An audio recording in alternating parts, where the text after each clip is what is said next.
Warahmatullahi wabarakatuh. Alhamdulillahi rabbil alamin. Nahmaduhu wa nasta'inuhu wa nastaghfiruh wa na'udzu billahi min shururi anfusina wa min sayyiati a'malina. May yahdihillahu fala mudilla lahu wa man yudlil fala hadiya lahu. Asyhadu an la ilaha illallah wahdahu la syarika lahu wa asyhadu anna Muhammadan abduhu wa rasuluh. Allahumma himna rushdina wa'idna min syarri nafsina. Rabbi zidna ilman nafi'an warzuqna fahmah. Allahumma fahman nabiyyin wa hifzal mursalin wa ilhamal malaikatil muqarrabin birahmatika ya arhamar rahimin. Subhanaka la ilma lana illa ma 'allamtana innaka antal alimul hakim. Wala haula wala quwwata illa billahil aliyyil azim. Amma ba'. Alhamdulillah. Pertamanya syukur pada Allah Subhanahu wa taala di atas kesempatan yang Allah izinkan kepada kita pada pagi ini untuk sama-sama kita berada di dalam halaqah ilmu. Mudah-mudahan Allah Subhanahu wa taala melimpahkan kebaikan demi kebaikan, kerahmatan, ketenangan dan juga keberkatan dalam kehidupan kita insya-Allah. Dan mudah-mudahan Allah Taala juga akan membimbing hati-hati kita dengan taufik dan hidayahnya, seterusnya menerangi jalan-jalan kehidupan dunia ini dengan cahaya ilmu, sehinggalah kita kembali kepada Allah di negeri akhirat nanti dalam keadaan Allah menerima seluruh amal saleh yang kita lakukan dan Allah juga mengampuni dosa-dosa yang kita lakukan insya-Allah. Baik, tuan-tuan, puan-puan, ibu-ibu, ayah yang dirahmati oleh Allah Subhanahu wa taala. InsyaAllah untuk hari ini kita akan sambung lagi tafsir dan tadabbur kita pada surah Hud, surah yang ke-11, dan insyaAllah kita akan sambung pada ayat yang ke-89. Okey, kita akan sambung pada ayat yang ke-89. Boleh jadi kita akan selesaikan surah Hud ini sama ada hari ini, majlis kita hari ini, ataupun majlis kita minggu hadapan. Mungkin dalam satu pertemuan ataupun dua pertemuan insya-Allah lah kita akan selesai pada surah Hud. Lama juga kita nak selesaikan surah Hud ni sebab dia agak panjang, lebih kurang dalam 3 bulan juga kan kita nak selesaikan surah Hud. Baik, pada surah ini pada ayat yang ke-89 masih lagi berkisah tentang Nabi Syuaib alaihi salam. Ini adalah contoh-contoh para rasul yang terdahulu yang Allah datangkan sebagai teladan dan petunjuk, juga peringatan kepada musuh-musuh Allah Subhanahu wa taala ketika mana peringkat awal Nabi sallallahu alaihi wasallam berdakwah di kota Mekah. Ingat lagi mukadimah surah Hud ni diturunkan pada zaman Mekah, iaitu waktu orang-orang Quraisy menolak secara keras dakwah baginda Nabi sallallahu alaihi wasallam. Jadi cara Allah memberikan peringatan kepada mereka dengan mendatangkan kisah-kisah para rasul yang terdahulu, yang mana seolahnya Allah nak sampaikan apa yang dilakukan oleh orang Quraisy itu adalah satu pengulangan seperti mana kisah umat-umat yang terdahulu yang mendustakan para rasul mereka. Okey, jadi kalau mereka tersilap langkah lagi, maka berkemungkinan besar azab yang Allah Taala akan turunkan itu samalah seperti mana azab yang telah ditimpakan pada umat-umat yang terdahulu. Okey, ini antaralah ingatan-ingatan Allah Taala kenapa Allah Taala menurunkan kisah-kisah ini sebagai peringatan dan pelajaran. Nanti kita akan tengok di penghujung surah Hud tu Allah Taala akan buat satu kesimpulan yang kita akan nampaklah ia adalah satu pengajaran besar kepada umat manusia. Okey, kita tengok pada ayat yang ke-89. Nabi Syuaib alaihissalam telah mengingatkan kepada kaumnya, iaitu kaum Madian. Kalau kita tengok pada turutan, Nabi Syuaib ini adalah berketurunan kepada Nabi, siapa boleh jawab? Nabi Syuaib ini dia keturunan Nabi mana? Nabi Syuaib. Nabi Syuaib keturunan Nabi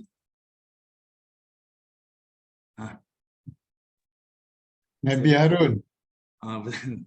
Betul lah tu, Abang Syuaib menjawab. Betul. Nabi Syuaib keturunan Nabi Harun. Nabi Harun keturunan Nabi Ibrahim. Is it? Okey. Nabi Harun ni keturunan daripada Nabi Lut alaihissalam. Okay, dia ada keturunan daripada Nabi Lut. Okey. Baik, kita tengok kat sini Allah Taala sebut, Nabi Syuaib sebut lagi kepada kaum dia iaitu kaum Madian. Wa ya qaumi, dan wahai kaumku, la yajrimannakum, kata Allah. La yajrimannakum, iaitu janganlah kamu, yajrimannakum di sini diletakkan terjemahan dia sebagai janganlah permusuhan kamu terhadap aku. Ayat ni dia tak besar nampak kalau diterjemahkan macam ni lah. Tapi sebenarnya ingatan yang diletakkan oleh Nabi Syuaib ni adalah keras kepada kaum dia. Perkataan la yajrimannakum dia datang daripada perkataan jarrama yujarrimu. Jarrama yujarrimu, iaitu janganlah kamu melakukan jenayah. Jarrama ni jenayah. Ataupun janganlah kamu ni melakukan kriminal. Ataupun janganlah kamu ini melakukan satu kejahatan. Apa yang jenayah yang mereka buat tu? Iaitu mendustakan para rasul. Ini kena ingat. Mendustakan para rasul adalah satu jenayah besar. Sebab beriman kepada rasul itu adalah rukun iman bagi setiap manusia. Okey, itu keimanan kita. Mendustakan para rasul adalah jenayah besar di sisi Allah Taala. Jadi dia pesan pada kaum dia, la yajrimannakum, jangan kamu melakukan jenayah ni. Apatah lagi jenayah dekat sini adalah syiqaqi, iaitu kamu memusuhi aku. Perkataan syiqaq dekat sini iaitu kita boleh terjemah syiqaq ni berselisih, ataupun bertentang, ataupun berpecah. Maksudnya saling bermusuhan lah. Kamu sendiri menjadikan aku sebagai musuh. Sedangkan aku ni iaitu Rasul Nabi Syuaib AS hadir di sini adalah sebagai satu pembawa peringatan. Nadhir, nak memberikan peringatan, nak selamatkan kaum daripada azab Allah di hari akhirat. Jadi jangan lakukan jenayah dengan mendustakan Rasul dan bermusuh dengan Rasul. Sebab apa? Ayyusibakum. Sebab nanti kamu akan ditimpakan azab.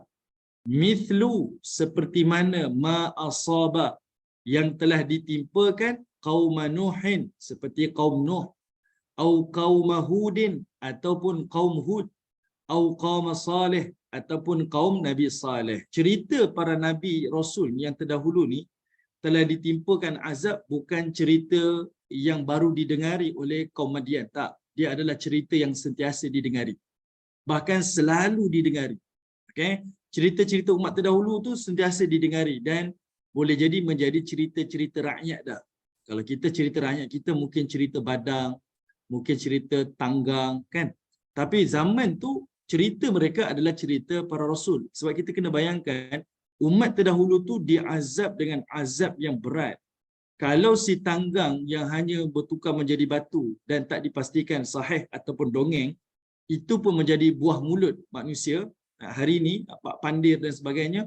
Bayangkan, ini cerita umat yang telah ditimpakan azab yang sebenar. Sudah tentulah dia menjadi cerita besar, cerita rakyat pada zaman tu. Jadi Nabi Syuaib ni mengulangi nasihat dia.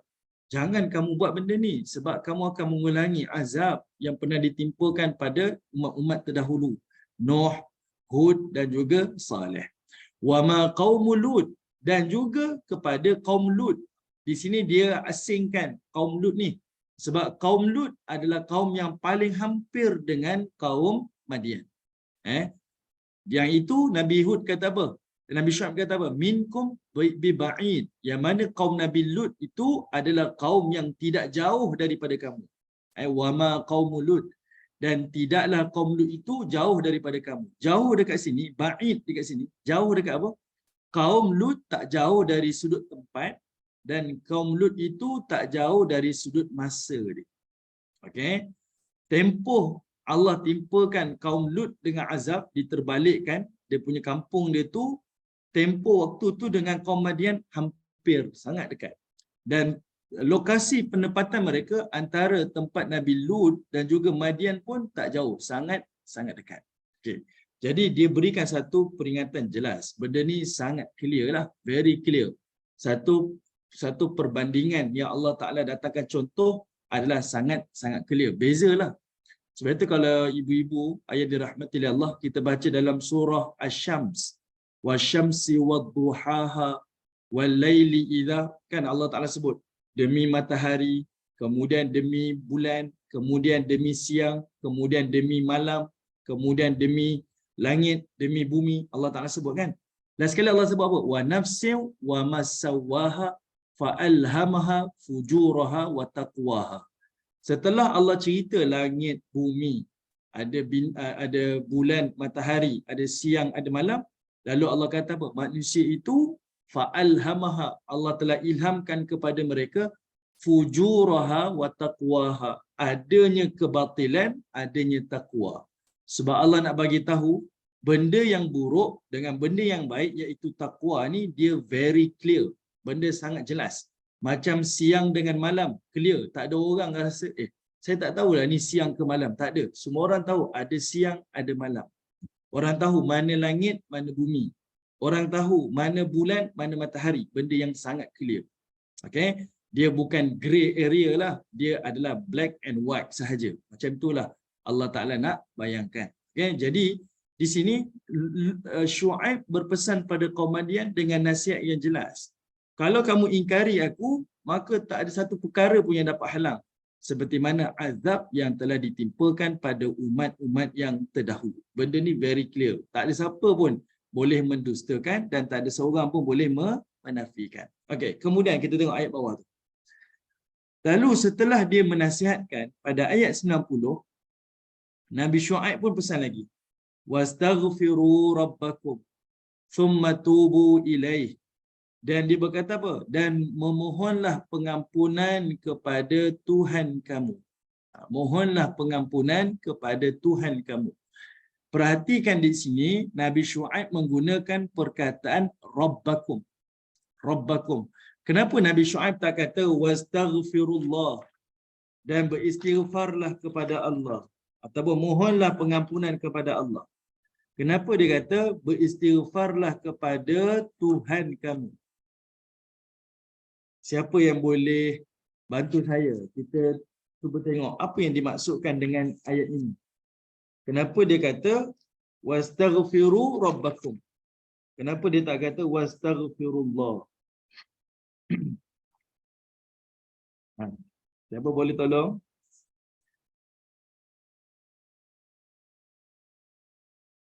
Siapa ada kat sini? Syikin sana, Syikin. Sorry Ustaz, saya baru datang. Baru datang. Okey. Tadi saya keluar kejap. Okay. Okey. Apa tadi soalannya Ustaz? Okey, soalannya ayat 90 tu. Ya. Setelah Nabi Syuaib beri amaran pada kaum dia, jangan kamu melakukan jenayah dengan bermusuh dengan aku ni sebagai Rasul.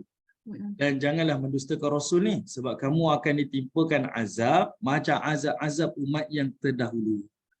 Dia pun datang contohlah kaum Nuh, kaum Hud, kaum Saleh, kaum Nabi Lut. Ini kaum-kaum yang kata Nabi Syuaib, benda ni bukan jauh, dia bukan jauh dengan kita pun.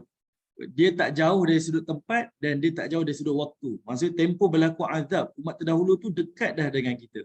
Lokasi mereka pun dekat, tempoh waktu pun dekat.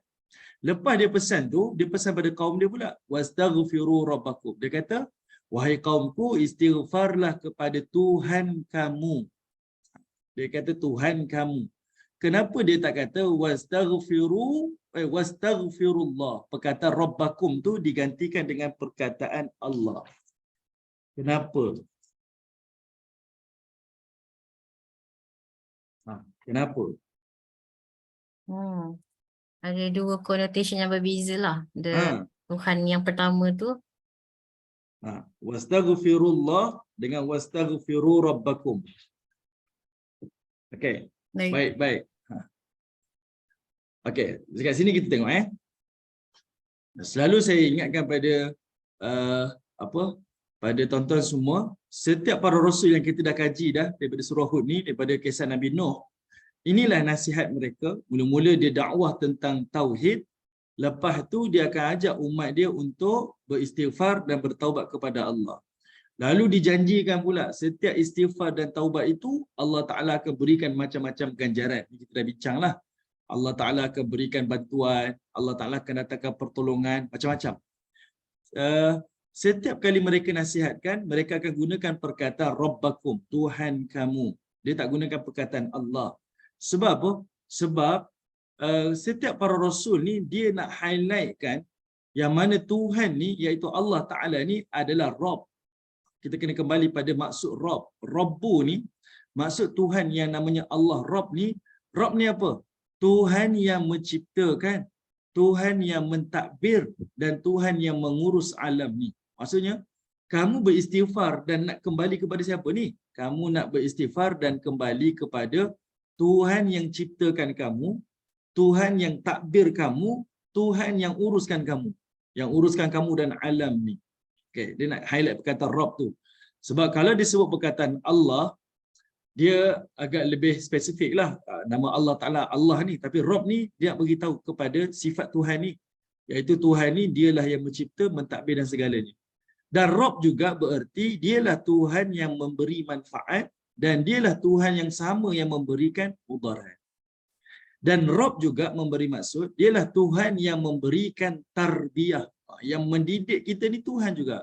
Sebab itu perkataan tarbiyah datang juga daripada perkataan Rabb. Okay. Jadi nak highlight satu perkataan ni tapi memberi maksud yang pelbagai sebenarnya. Inilah Tuhan yang ciptakan kamu, Tuhan yang didik kamu, Tuhan yang memberi manfaat dan mudarat kepada kamu. Kita ni nak minta apa? Istighfar kepada dia. Mintalah kepada dia tu pengampunan kepada dia. Dialah segala-galanya. Sebab waktu ni kaum Madian dia menyembah ada satu tempat namanya Aikah. Aikah ni ada satu kawasan padang. Dan dia menganggap padang itu adalah Tuhan. Ini kesyirikan yang dilakukan oleh kaum Madian. Okey. Dia sembah satu padang. Padang tu dia sembah padang. Okey. Jadi Nabi Shu'aib pesan pada kaum dia kembali kepada Rabb. Kepada Rabb. Sebab Tuhan inilah segalanya. Beri manfaat, beri mudarat. Tuhanlah yang menciptakan kamu, yang uruskan kamu, yang takbir kamu, segalanya dia lah. Thumma tubu ilaih. Dan kemudian bertaubatlah kepadanya. Ini selalu saya ulang. Perkataan taubat datang daripada perkataan taba, kembali. Dan kamu kembalilah kepada dia. Kembali kepada dia. Okey? Sebab mereka tahu umat-umat terdahulu dah beriman dah. Nenek moyang mereka beriman dah kepada Allah dan Rasulnya. Jadi ni Nabi Shu'aib hanya mengajak umat dia agar buat U-turn balik. Kembali kepada agama yang sebenar. Okay? Kembali kepada agama yang sebenar. Jangan terus melakukan kesyirikan dan kemaksiatan. Okay? Kemudian Nabi Shu'aib bersebut lagi. Inna Rabbi, sesungguhnya Tuhan aku ini Rahimun Wadud. Allah Ta'ala sebut dua perkataan. Dialah Tuhan yang Rahim, Tuhan yang Maha mengasihani. Dan Wadud, Tuhan yang Maha pengasih. Rahim dengan Wadud ni, dia mendalam maksud dia lah. Kalau kita tengok nama Allah Ta'ala Ar-Rahman Ar-Rahim, kalau ibu-ibu yang ikuti kuliah saya, selalu saya sebutkan. Perkataan Ar-Rahman Ar-Rahim ni kita maklum. Ar-Rahman adalah sifat kasih Allah di dunia. Ar-Rahim, sifat kasih Allah di hari akhirat. Okay? Ar-Rahman Ar-Rahim ni dia berkongsi dengan satu sifat, iaitu rahmah, sifat kasih sayang. Tapi bila Allah Ta'ala sebut dalam hadis Nabi SAW, kata apa? Ja'alallahu rahmah mi'atan juz'in, kan? Allah Ta'ala telah menciptakan ada 100 rahmah dia. Sifat kasih sayang Allah ni Allah cipta 100. 1% Allah turunkan di dunia. 99% Allah reserve di hari akhirat. 1% yang Allah turun dekat dunia itu, itulah namanya Rahman. Okay, 1% sifat kasih Allah tu yang Allah turun dekat dunia itu namanya Rahman. Dan itu kita terjemah sebagai pemurah. Sebab kasihnya Allah, Allah jadi pemurah. Kamu beriman ke, tak beriman ke, kamu salat ke, tak salat ke, kamu syirik ke, kamu tak syirik ke, semua nikmat semua dapat. Siapa pun kamu aku beri sebab kasihnya Allah. Dan itulah yang Nabi sebut apa? Kasihnya Allah tu 1% tu atas sifat Rahman tu, manusia hidup dengan keadaan setenang-tenangnya, seaman-amannya di dunia. Macam mana si ibu sayang si anak sayang pada ibu, semua orang hidup dalam keadaan berkasih sayang. Bertenang-tenang dengan sifat satu kasih Allah ni, yang kita kongsi berbilion manusia ni, kita kongsi satu sifat tu. Dan kata Nabi SAW, hatta sehinggalah bukan manusia je berkongsi, termasuklah haiwan-haiwan juga. Haiwan buas ke, haiwan jinak ke, semuanya berkongsi satu sifat Allah yang sama, Rahman. Okey. Manakala 99 yang berbaki itu adalah Rahim, yang Allah reserve di hari akhirat. Jadi nampak tak? Orang yang beristighfar dan bertaubat ni, dia bukan dapat Rahman. Dia dapat Rahim, 99% kasih Allah yang Allah reserve di hari akhirat. Untung mereka ni, untung. Okay? Sebab dia dapat yang 99%. Kalau 1% tu pun kita boleh hidup sekarang macam ni, dengan penuh rasa kasih sayang, penuh dah, rasa penuh cinta ni, bayangkan 99% di hari akhirat tu bagaimana. Jadi peluang untuk dapat 99% kasih Allah di hari akhirat tu adalah melalui istighfar dan taubat seorang hamba kepada Tuhan dia. Okey, itu kita boleh faham dah. Jelas Yang kedua, Allah Taala sebut, dia bukan sekadar dapat tu, bahkan lagi dia akan dapat wadud. Dia akan dapat satu lagi sifat kasih Allah yang lebih mendalam. Lebih mendalam. Sebab wadud ini dia bererti kasih yang tidak bersyarat. Wadud ni artinya kasih yang tidak bersyarat. Macam mana kita nak terjemahkan? Al-wadud ni dia datang daripada perkataan wud. Wud, waw dal, wud. Wud ni kalau manusia dia akan ada perasaan wud ni hanya di dalam rumah tangga dia je. Dalam hidup berkeluarga kita ada wud yang selalu kita sebut apa? Rahmah, sakinah, wal mawaddah. Mawaddah itulah datang daripada perkataan wud. Dan Allah ni Tuhan Al-Wadud yang turunkan mawaddah. Mawaddah ni macam mana? Satu kasih sayang yang special untuk hidup berkeluarga je. Sebab bila kita hidup berkeluarga, bila kita hidup dalam keluarga ni, kita ada sifat mawaddah. Mawaddah ni macam mana? Si anak ni, dia buatlah apa benda pun yang menyakiti hati ibu bapa dia.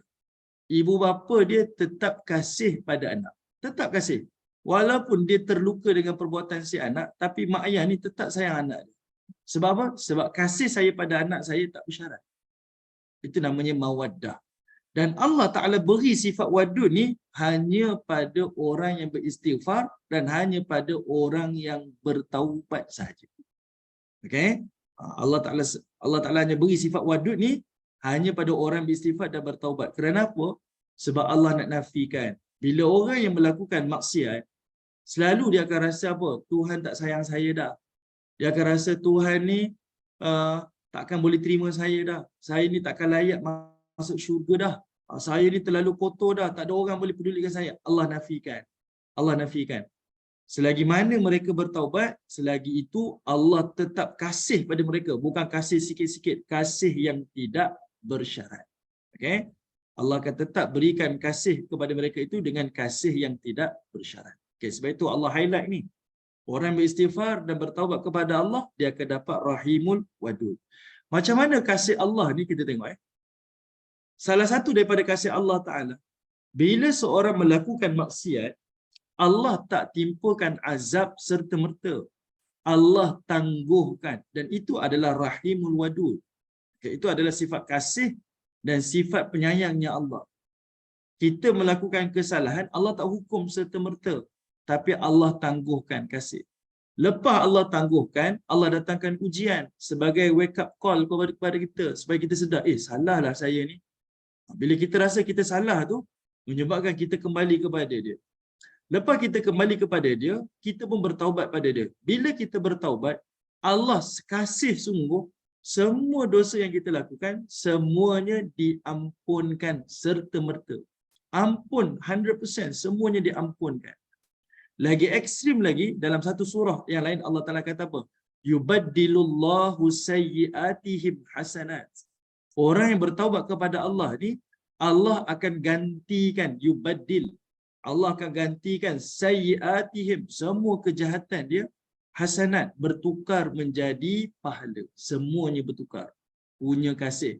Dia bukan, kita kata apa, sifat sayang yang berpura-pura. Saya sayang awak pura-pura. Allah nak kata, kasih sayang Allah tu bukan pura-pura. Sebab sekali dia kasih, dia bukan sekadar ampunkan, bahkan dia gantikan semua dosa bertukar menjadi pahala. Okey, itu Allah Subhanahu wa taala. Okey. Apatah lagi lepas dia bertaubat, Allah bagi macam-macam jaminan, datang pertolongan, datang bantuan. Allah Ta'ala lepaskan daripada kesusahan.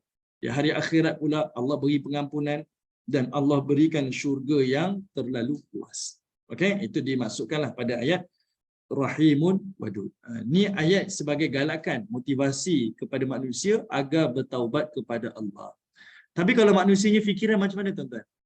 Kalau kita tengok zaman dahulu, tahun 90-an, awal tahun 2000. Bila orang nak bertaubat pergi ke Mekah, kita akan dimomokkan. Jangan pergi Mekah. Nanti tak nampak Kaabah. Kita ni banyak dosa ni. Akhirnya orang nak bertaubat tak? Orang takut nak bertaubat. Sebab dia akan takut didedahkan dengan maksiat-maksiat dia. Dia akan dihantui dengan dosa-dosa dia. Tapi bila kita faham dengan nas-nas yang Allah Ta'ala kehendaki, rupa-rupanya bersalahan, berselisih dengan apa yang Allah nak. Orang yang bertaubat tu digalakkan lagi oleh Allah untuk bertaubat. Bahkan dijanjikan oleh Allah dengan peluang ganjaran yang lebih baik selepas mereka bertaubat. Okey?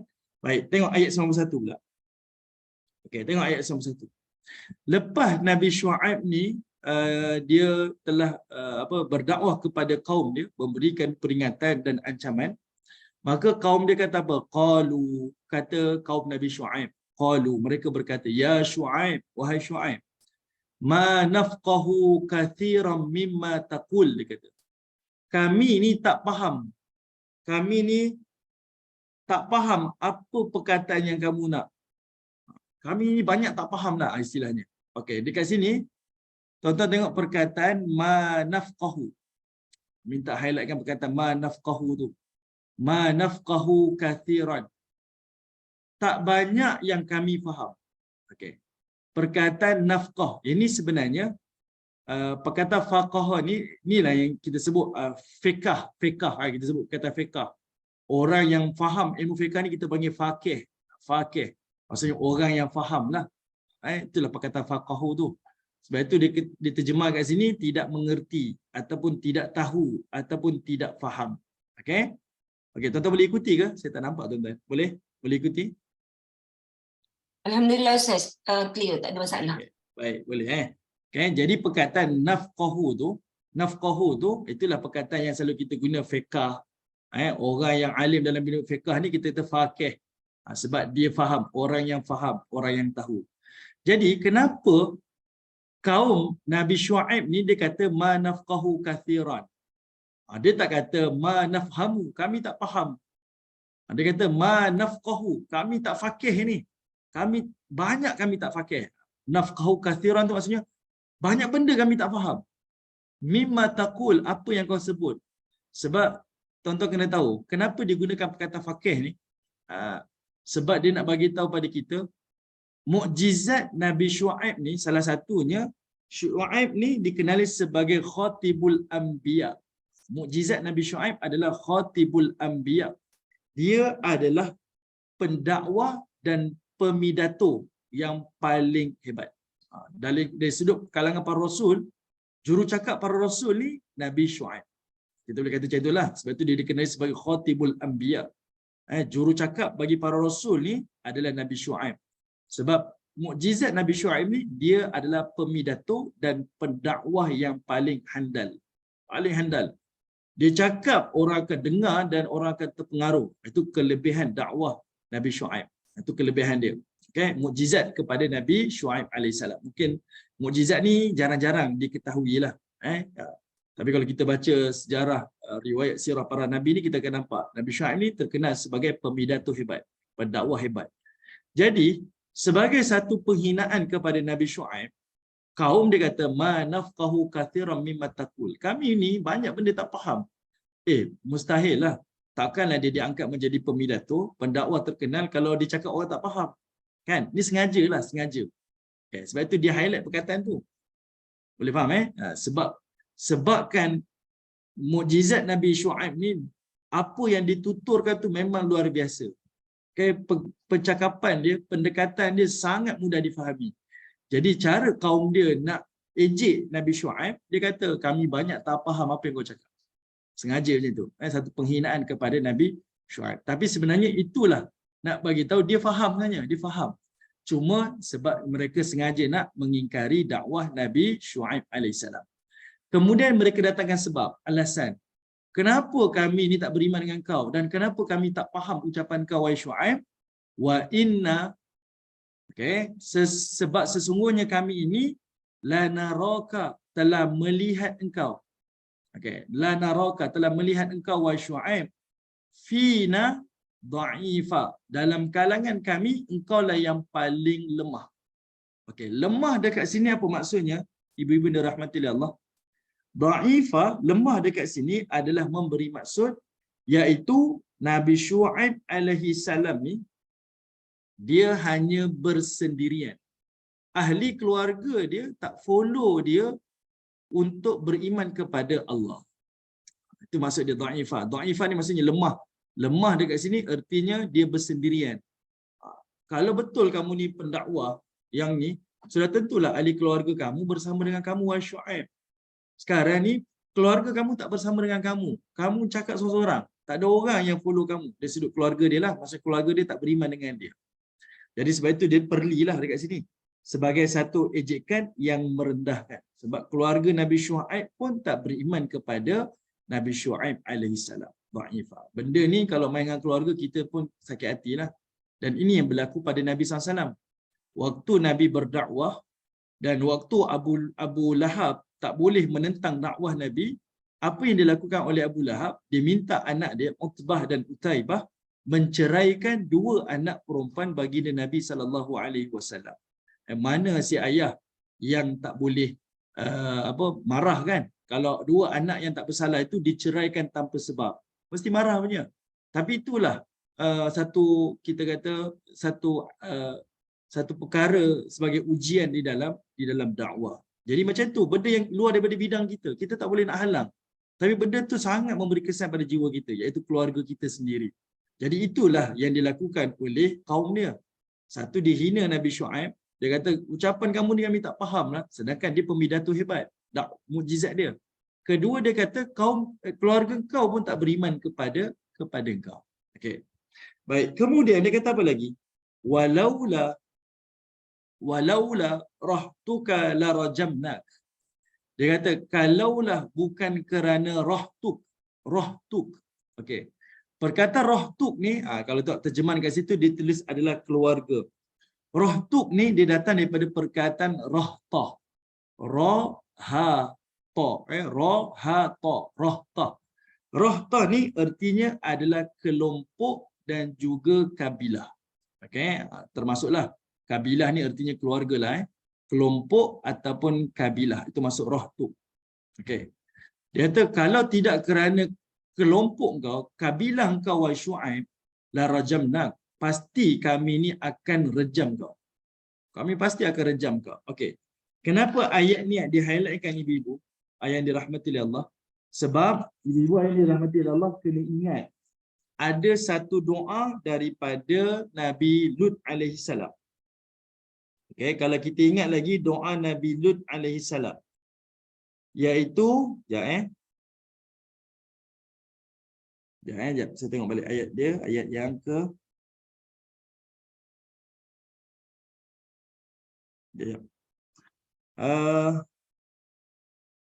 okey, kalau tengok pada ayat 80. Ni tak tahu Cik Chicken tengok ayat 80.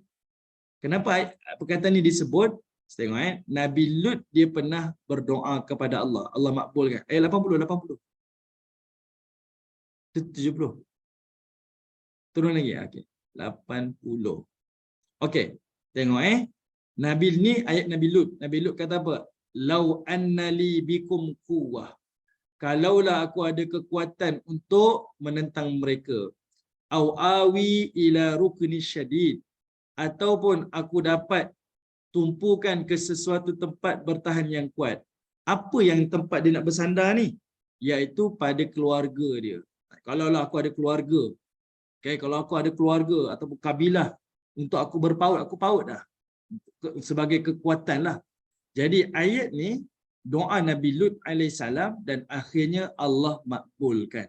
Mana-mana para nabi dan para rasul selepas Nabi Lut alaihissalam semuanya dilahirkan daripada keluarga yang dihormati oleh kabilah. Okey. Nabi-nabi yang terdahulu sebelum tak ada.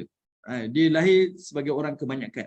Tapi selepas zaman Nabi Lut, kerana doa Nabi Lut yang ini menyebabkan siapa yang lahir selepas Nabi Lut, semua para nabi dan rasul selepas itu semuanya adalah daripada keluarga yang dihormati. Okey, itu saja nak highlight kan jelah. Okey, kita turun balik ayat yang ke-91. Jadi sebab itu kaum disebut, kalau tidak aku dah rejam kau wahai Lut, aku dah rejam kau dah. Tapi aku kenangkan sebab kau ni ada kabilah yang kami hormati. Okey. Walaupun Nabi Shu'aib ni adalah daripada kabilah yang dihormati, tapi dia tak ada apa-apa lah. Sebab tu dia kata wa ma anta alaina bi aziz. Tapi kau bukanlah orang yang berwibawa ataupun orang yang kami pandang mulia lah. Cuma kau ada keluarga je. Dari sudut kau tak ada apa-apa. Tak ada jawatan, tak ada kuasa. Cuma kau berada dalam keluarga yang dihormati sahaja. Dan itu yang berlaku pada baginda Nabi SAW. Nabi daripada kabilah Bani Hashim. Tapi dari sudut penghormatan sebenarnya dihormati kerana akhlak Nabi tu. Okay, Nabi dihormati kerana akhlak Nabi. Cumanya orang zaman tu sahaja je dia kata, oh, kau tak ada apa-apa pun, tak ada apa-apa jawatan pun di Mekah. Melainkan engkau datang daripada keluarga Bani Hashim sahaja. Saya nak highlight kepada tuan-tuan. Tuan-tuan pilih mana satu. Tuan-tuan nak dihormati kerana jawatan ataupun tuan-tuan nak dihormati kerana tak ada jawatan. Mana tuan-tuan nak? Kalau diberi pilihan. Kita masa ada jawatan, orang hormati kita. Kita lepaskan jawatan, orang tak hormati kita. Tuan-tuan nak mana satu? Nak dihormati ketika ada jawatan ke? Nak dihormati ketika tak ada jawatan? Dia dihormati masa tak ada jawatan, Ustaz. Betul kan? Kita nak dihormati masa tak ada jawatan. Ada jawatan ke tak ada jawatan, orang tetap hormati kita. Bezanya tak ada jawatan, kita dihormati. Ada jawatan, lebih dihormati. Berbanding kita dihormati kerana jawatan kita. Kita lepaskan jawatan, orang tak hormati kita. Itu adalah sebagai satu penghinaan. Jadi sebab itu para rasul macam tu. Bukan kerana jawatan pun mereka dihormati. Mereka dihormati adalah kerana diri mereka sendiri. Okey. Cuma Allah Ta'ala makbulkan doa Lut tu, mereka datang daripada keluarga yang dihormati. Supaya itulah sebagai kita kata satu bantuan kepada mereka itu agar mereka tak diapa-apakan lah. Tak diapa-apakan oleh kaum dia. Okey. Baik. Di sini nak menunjukkan sebagai kemuliaan kepada Nabi Shu'aib. Walaupun dia tak ada jawatan, tak ada masalah pun. Walaupun kami tengok kamu ni tak berwibawa, tak ada masalah pun, bukan kerana jawatan aku pun. Sebab aku dimuliakan adalah kerana diriku sendiri. Okey, tengok ayat yang ke-92. Pada ayat 92,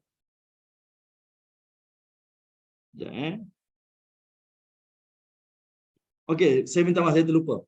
Pada ayat 91 ni, bila mereka berhujah macam tu, bila mereka berhujah macam tu, itu sebenarnya adalah satu ungkapan yang bererti mereka memang tak nak beriman dah. Kita kata macam satu ucapan kemuncak lah. Memang kami tak nak beriman dah. Cakap apalah kami tak nak beriman. Lantak pi lah. Awak nak cakap apa pun kami tak nak beriman. Memang dia dah nak tutup telinga, kamu cakaplah apa wahai Shu'aib, kami tak nak beriman. Okay, itu ayat kira ayat last lah. Sengaja mereka tak nak faham dan sampai dia ugut untuk rejam Nabi Shu'aib AS. Macam kita lah. Marah macam mana pun kita tak pernah buat ugutan bunuh kan? Tak pernah buat ugutan bunuh. Tapi kalau dah sampai ke ugutan bunuh, kamu jangan sampai aku bunuh kamu, itu adalah satu ungkapan yang memang dia tak nak dah. Memang dia bermusuh sungguhlah dengan kita. Okay? Jadi bila kaum dia sampai tergamak kata, bukan kerana kau kabilah kau, kalau tidak aku dah rejam kau sampai mati, maka itu adalah satu ungkapan yang melampaui daripada batas. Baik, ayat 92. Qala ya qaumi. Qala ya qaumi. Lalu dia kata apa?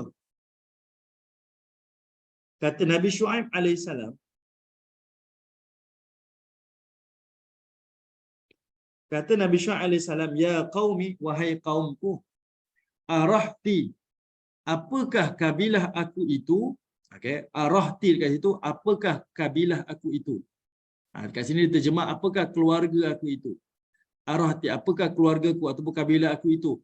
A'azzu, lebih mulia Lebih mulia. Alaikum minallah. Lebih mulia pada pandangan kamu daripada Allah. Maksudnya kamu lebih muliakan keluarga aku, kabilah aku ni berbanding daripada kamu nak muliakan apa perintah Allah Ta'ala tu. Cuba fikir secara rasional. Okay? Mana yang lebih mulia? Pandangan Allah ke ataupun kabilah aku ni? Mana yang lebih mulia? Ini satu benda yang kalau ikut akal kita tahu jawapan. Tapi kalau ikut emosi kita tak boleh jawapan. Contohlah dalam tindakan kita seharian lah, dalam tindakan kita seharian. Waktu kita ada pendapatan, ada peluang untuk kita ambil harta yang batil. Ada peluang. Saya boleh pilih. Saya nak pilih harta yang batil ke ataupun harta yang halal. Kita boleh pilih. Tapi waktu tu kalau kita berfikir dengan akal, kita tahu benda ni saya tak boleh ambil sebab dia batil. Harta ni haram untuk saya ambil. Guna akal kita boleh. Tapi bila kita bertindak dengan hati kita, tak boleh lah, sayang pula, banyak tu. Fikir kita macam tu. Banyak tu. Rugi kalau saya tak ambil ni. Lalu kita pun datangkanlah hujah-hujah mengikut akal kita ni untuk menghalalkan apa yang telah diharamkan. Okay. Jadi, Nabi Syuaib AS ni, dia datangkan satu hujah supaya kau ni fikir sungguh. Kamu fikir balik-balik. Kamu jangan bertindak dengan emosi, tapi bertindak dengan akal kamu tu. Apakah kaum aku ni lebih mulia daripada pandangan Allah? Mana kamu nak? Kamu nak muliakan perintah Allah ke ataupun kamu nak muliakan kaum aku? Kalau ikut akal kita dah boleh jawab. Tuan-tuan pun boleh jawab. Tuan-tuan boleh jawab. Tapi bila main dengan emosi, susah. Sangat susah. Okay? Kadang-kadang kita dalam keluarga pun macam tu juga. Benda yang baik dengan benda yang buruk, very clear. Tapi bila anak kita buat salah, kita dah susah. Kita goyang dah. Kalau saya tahu benda ni salah, tapi ni anak saya. Dia dah mula dah. Dia dah mula bermain dengan emosi dia. Sebab itu kita diajar untuk bertindak dengan rasional kita. Bukan bertindak dengan emosi kita. Okay. Lalu Nabi Syuaib sambung lagi. وَاتَّخَذْتُمُوهُ وَرَاءَكُمْ زِهْرِيًّا. Dan kamu telah jadikan perintah Allah tu, kamu lempar ke belakang. Maksudnya kamu buang ke belakang. Kamu jadikan perintah Allah tu sebagai satu penghinaan. Buang. Kamu tak peduli kan? Kamu lebihkan kepada syahwat kamu, emosi kamu, keinginan kamu. Manakala perintah dan keinginan Allah, kamu lemparkan jauh-jauh. Okay? Lalu Nabi Syuaib berkata, Inna Rabbi bima ta'maluna muhita. Sesungguhnya, Tuhan aku itu bima ta'malun. Dia sangat mengetahui apa yang telah kamu lakukan. Dan Allah itu muhit, digunakan perkataan muhit dekat sini. Okey, muhit ni ibu-ibu yang dirahmati Allah, ayah yang dirahmati Allah, muhit ni artinya meluas. Okey, dia meluas, dia berkuasa, dia meliputi. Itu maksud muhit. Muhit ni. Muhit ni dia kaya tau maksud dia. Sebab apa? Sebab nak bagi tahu Allah Ta'ala ni dia muhit. Dia muhit. Kalau dalam istilah Arab, muhit ni digunakan untuk lautan. Lautan macam mana? Luas, sangat luas. Ocean, luas kan? Luas. Jadi, dia bukan sekadar meluas, meliputi. Tetapi nak cakap apa? Allah Ta'ala ni Tuhan yang berkuasa, yang memberikan hukum secara meluas. Itu maksud dia. Okay? Sangat meluas. Allah Ta'ala punya kuasa dan Allah boleh turunkan hukum dan segalanya lah sangat meluas. Bukan sekadar meluas tapi meliputi. Itu perkataan muhit. Satu perkataan ni dia kaya lah. Sebab ini adalah satu ingatan keras daripada Syuaib kepada kaum dia. Kamu jangan main-main. Apa yang kamu buat ni, kamu lemparkan perintah Allah, kamu kena ingat. Allah Ta'ala tu dia berkuasa secara meluas. Macam lautan, bila kita naik kapal, duduk tengah-tengah lautan. Bukan laut, kita duduk tengah lautan. Kita duduk di ocean. Kita tengok apa? Kita tak nampak apa-apa pun. Yang kita nampak laut saja, daratan langsung tak nampak. Sebab apa? Dia meluas, meliputi. Begitulah bayangan tentang kuasa Allah Subhanahu Wa Taala. Okay? Kalau kita bayang-bayang betul-betul, betul lah kuasa Allah Ta'ala ni dia meluas, dia menguasai, dia meliputi. Itu maksud dia lah. Satu ancaman daripada Nabi Syuaib kepada kaum dia. Allah ni meliputi semua apa yang kamu lakukan, apa yang telah kamu kerjakan. Okey. Baik, kemudian ayat yang ke-93. Nabi Syuaib pun sambung lagi. Wa ya qaumi, wahai kaumku. Sekejap, saya tengok. Okey. Wahai kaumku, kata Nabi Syuaib. I'malu ala makanatikum inni amil. Ini sebenarnya adalah satu ucapan Nabi Syuaib ni, dia kata, udahlah, selesailah ni. Tapi ayat dia, i'malu, engkau buatlah ala makanatikum. Okay. Perkataan makanatikum ni maksudnya engkau buatlah ikut hati kau. Engkau buatlah sebebas-bebasnya ikut cara kau. Buatlah, terpulang.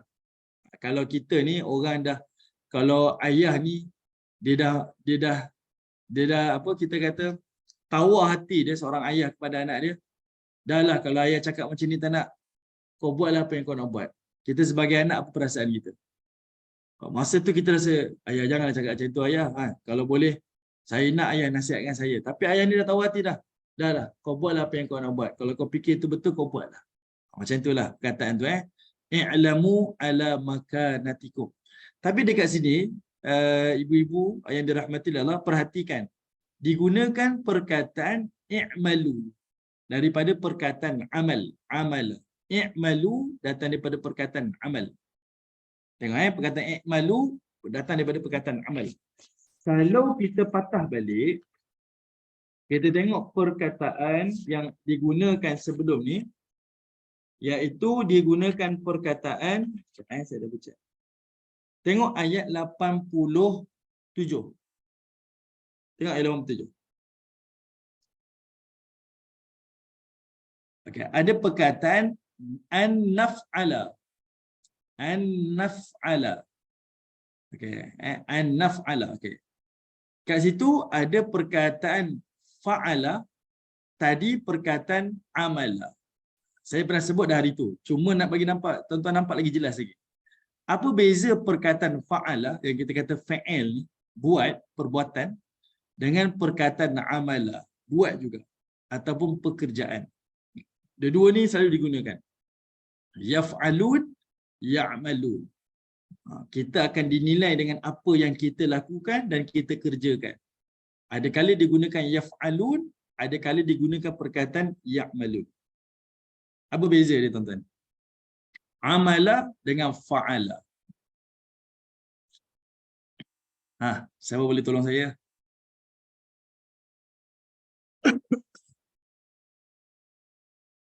Cik Syikin boleh? I'm not sure with either or. Yang satu tu you dengar, dia terus buat immediate action. You dapat perintah and then you terus buat. Is it? Okey, kurang tepat. Okay, sorry, salah. Okey, tak apa. It's okay. Alright, yang lain ada? Kak Azrina ke? Kak Intan ke? Okey, soalan dia, kalau tengok ayat yang kita bincang tadi, ayat yang ke ayat ayat yang ke-93 kita sebut tadi adalah perkataan i'malu. Nabi Syuaib kata pada kaum dia, i'malu, kau buatlah ala makanatikum, ikutlah apa cara yang kau nak buatlah. Dia gunakan perkataan i'malu, ada perkataan amala, buat. Tapi pada ayat yang kita tengok dekat skrin kita ni, ayat 87, dia gunakan perkataan an-naf'ala. Naf'alu lah perkataan dia, naf'alu. Iaitu bererti buat juga. Ada beza Ada perkataan naf'alu, ada perkataan na'malu. Kalau dua-dua ni kita tak terjemahan, sama je. Naf'alu, fa'ala, buat. Na'malu, amala pun buat. Okey. Alright. Okeylah. Itu dari sudut dia punya fi'il mudhari' dengan fi'il amar. Okey, betul lah tu. Okey, sekarang ni tak dari sudut perkataan. Ada perkataan amala, buat, ada perkataan fa'ala, buat. Ayat 87 Allah gunakan perkataan fa'ala, buat. Perkataan buat dekat sini digunakan perkataan fa'ala. Kalau ini terjemahan naf'ala tu kami lakukan. Kemudian ayat tadi yang kita bincang tadi tu i'lamu, buat juga. Saya bukan nak bincang pasal fi'lul mudhari', fi'lul amar tu, itu satu benda lah yang kita boleh nampak. Tapi satu perkara, perkataan buat dalam bahasa Arab ada tempat Allah guna fa'ala, ada tempat Allah gunakan amala. Tak apa Kak Intan, mencuba tu bagus dah. Okay? Terima kasih mencuba. Ada tempat Allah guna fa'ala, buat, ada tempat Allah gunakan amala, buat. Sama je perkataan dia. Dari sudut terjemahan sama, tapi penggunaan tak sama. Okey, apa beza dia? Tengok ayat 87 ni, bila Nabi Shu'aib ni duk dakwah kepada kaum dia tak suka. Sebab kaum dia kan kaya raya, dia orang bisnes kan. Dia melakukan tatfif, iaitu penipuan, pengurangan, kecurangan dalam jual beli dia. Dan dia tak suka Nabi Shu'aib campur tangan atas kehendak dia. Okey, terima kasih Kak Intan. Tengok pada chat tu ada tulis fa'ala dengan amala. Tengok kat sini dia kata apa? An naf'ala fi amwalina. Okey. Naf'ala dekat sini kalau kita terjemahkan dia buat, naf'ala ni artinya buat tidak menggunakan akal. Itu fa'ala. Fa'ala ni maksudnya kalau dia buat tak gunakan akal. Dia buat secara spontan. Spontan lah maksudnya saya nak buat, saya buat je. Saya tak pernah fikir, tak fikir panjang. Kalau saya nak buat, saya buat. Buat ikut kehendak hati dia. Jadi pada ayat ini nak tunjukkan sifat kaum Nabi Shu'aib ni, harta saya ikut saya lah, saya nak buat apa. Saya nak belanja elok-elok ke, nak belanja boros ke, peduli apa.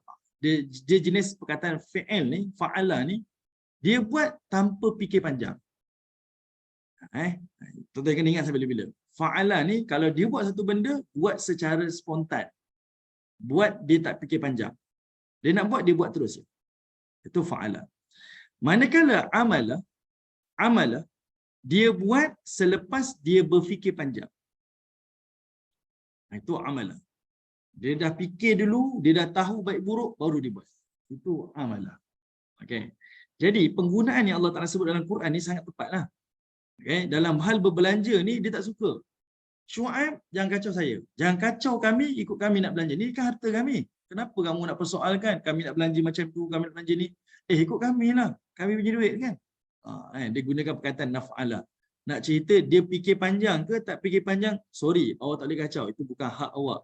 Ini harta kami. Tapi manusia lupa sebenarnya. Rezeki kita, harta kita, kita kena akui. Milik Allah. Milik Allah. Semua orang kena akui kan? Harta ni milik Allah. Sebab itu Allah berhak tanya. Harta yang kita dapat daripada mana dan belanja macam mana. Sebab dia bukan harta kita. Dia adalah harta Allah. Milik Allah. Itu benda yang kita imani. Okay, sebab itu Allah Ta'ala ada hak untuk tanya pada manusia, mana harta yang kamu dapat dan bagaimana kamu belanjakan harta. Sebab itu bukan harta kita, itu harta Allah Ta'ala. Okey, kita kembali balik tengok ayat tadi tu, i'malu. Okay, dia kata kepada Nabi Shu'aib kata kepada kaum dia, i'malu, kamu buatlah. Maksudnya buat dekat sini, kamu buatlah lepas kamu fikir masak-masak lah. Fikir dulu, fikir panjang-panjang dulu, fikir masak-masak dulu. Kamu buatlah ala makanatikum. Ikutlah kebebasan kamu. Ikutlah cara kamu, terpulanglah. Okay? Sebab itu kalau tengok dekat sini digunakan makan. Makan ni ke tempat kan. Maksudnya ikutlah apa yang kamu nak buatlah. Ikutlah tempat kamu, ikutlah cara kamu, ikutlah kebebasan kamu. Ini amil dan aku pun akan buat ikut cara aku. Kau buat cara kau, aku buat cara aku. Itu cara yang diingatkanlah. Lalu dia bersebut, saufa ta'lamuna man ya'tihi azab. Nanti kelak, kamu kamu akan tahu. Saufa ta'lamun. Kat sini Allah guna perkataan alama. Saufa ta'lamun. Kelak kamu akan tahu. Man ya'tihi azab. Siapakah yang didatangkan azab? Yukhzihi. Iaitu azab yang menghinakan. Wa man huwa kadhib. Dan siapa yang berdusta. Okey, di sini Allah gunakan perkataan saufa. Saufa. Kalau kita belajar ni disebut macam future tense, future tense. Ada beza perkataan saufa dengan perkataan sa. Di dalam bahasa Arab ni ada tempat Allah gunakan saufa akan, ada tempat Allah hanya guna perkataan sa. Kalau kita tengok dalam surah yang lain, saufa ya'lamun, saya'lamun. Ada dua perkataan. Saya'lamun dengan saufa ya'lamun. Ibu-ibu boleh kejar ke? Boleh dapat? Boleh ke? Tak dapat tak apa, bagi tahu je. Kita boleh ulang. Boleh. Boleh, Kena dengar betul-betul. Kena dengar betul. Okey. Dekat sini Allah gunakan perkataan saufa. Saufa ni maksudnya akan. Dalam bahasa Arab ada tempat Allah gunakan saufa, ada tempat Allah gunakan sa. Contoh, okey. Cik Syikin, kita tengok surah At-Takatsur. Tengok surah At-Takatsur. Kita ambil contoh Surah apa? Sekejap. Surah At-Takatsur. Saya pun tu surah 102 tu. Okey, 102. Turun. Okey, tengok ayat ketiga Allah guna saufa ta'lamun. Ayat 4 saufa ta'lamun. Ada lagi tak turun lagi?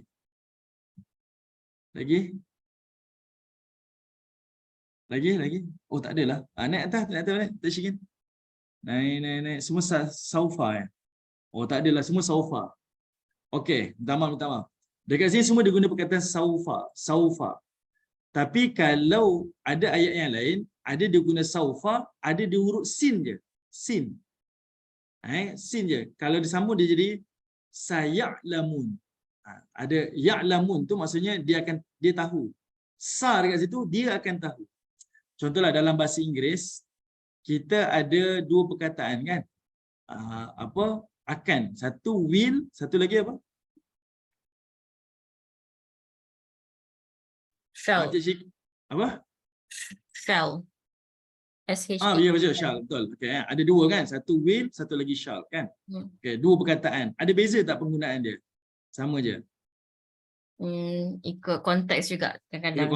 Ikut konteks kan? Okey, dalam bahasa Arab macam juga. Saufa dengan sa, huruf sin je. Okey, apa beza dia? Perkataan saufa dengan sa ni, kalau future tense, okey kita back baliklah kepada surah Hud tadi. Kalau saufa, dia menunjukkan benda yang akan datang tapi tempoh dia panjang. Okey, penggunaan dia saufa ni cerita tentang future tense. Tapi tempoh akan datang tu panjang lagi. Tu saufa. Jadi Nabi Syuaib bagi tahu pada kaum dia, tak apa kau tunggulah.